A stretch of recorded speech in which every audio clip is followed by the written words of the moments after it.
Yes, hope all of us are doing fine. My name is Ernest, and this Ernest is Sciences and Mathematics TV channel.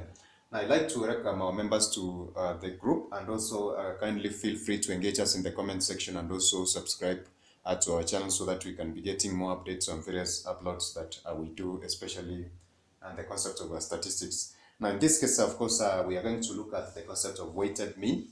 And this is going to be one of the ways of trying to give the concept of measures of central tendency, which basically we are given in terms of averages. Now, in this case, from my previous discussion on the concept of scales of measurement, basically said that we can allocate values to specific set of data, whereby we see that these values are going to be given in terms of their relative importance of that specific set of data. In this case, I basically mentioned that these are going to be properties of values assigned to data based on their property of order, distance, and fixed zero. And this, of course, depends on the nature of data which is being investigated. And of course, I mentioned that basically this is going to be the aspect of trying to give relevance or importance to a specific set of data using particular values is going to give the relationship between that specific set of data and the values which we are going to, of course, attach. Now, in this case, a weighted mean is going to be one of the ways of trying to give this specific importance to a particular set of data.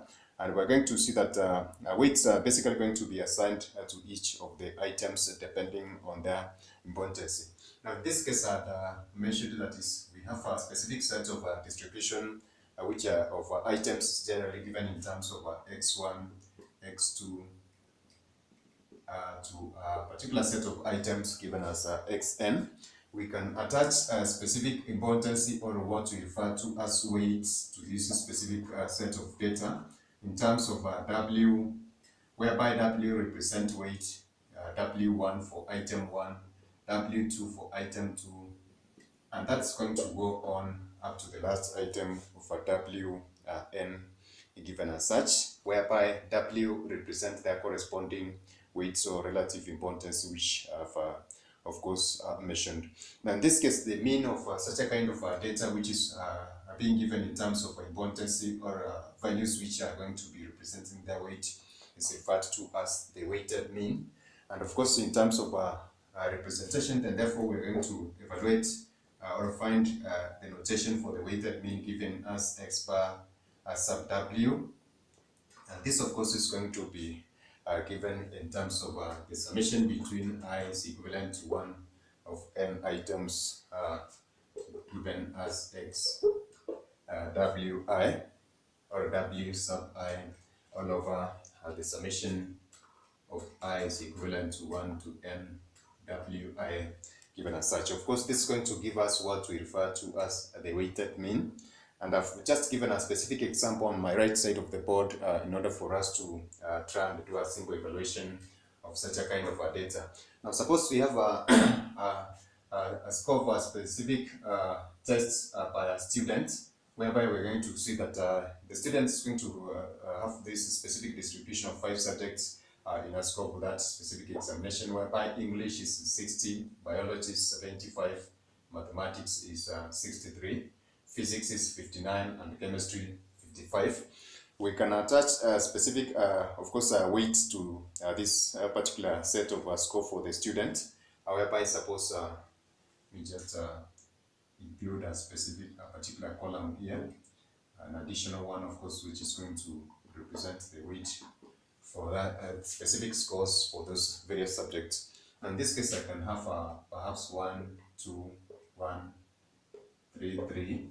And those are going to represent the specific weights which have been attached to that specific score for the student given in that set of examination. Now, we can find the, of course, the weighted mean of this specific set of data using the formula which I've given at the lower part of right part of our board, which is basically this specific formula in this particular case. So this is going to represent the weight, and then we are going to have this set of data representing our specific observation, which is basically this one, xi given as such.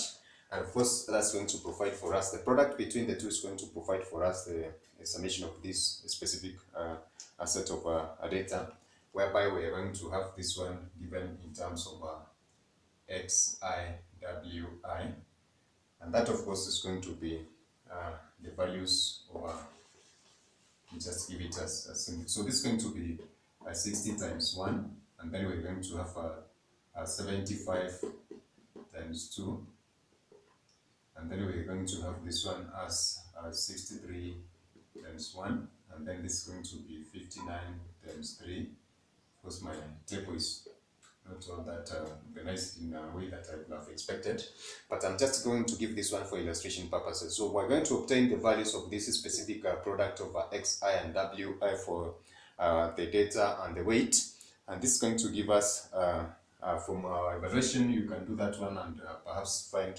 a specific figure. In case we find a different one, I'm finding 615, and of course we're going to have this one given in terms of the weights. This is 3 plus 4, this is going to be 7, so 10. So the summation, this is going to represent the summation of this one, which is 615, and the summation of w is going to be given as 10. So the weighted mean in this particular case is going to be the summation from 1 to 5. So we have 1, 2, 3, 4, 5 classes. And then we're going to have xi, wi all over the summation from 1 to 5 over wi. And this is going to be 615 divided by 10, which is 61.5 given as such. And this is going to represent our weighted mean from this specific score of our student given in that specific examination. So that's how we're going to evaluate this concept of a weighted mean in case we come across it in our various, of course, discussions. And of course, in case we come across other additional information, we're going to, of course, put it in that specific order depending on the context. So in this case, I'd like to encourage our members to kindly check out description boxes for various links of other videos, and kindly subscribe so that we can be having a large group of our members who are discussing various topics, of course, in math and sciences. So that is it for now, guys. Bye, God bless you. Catch us in our next video.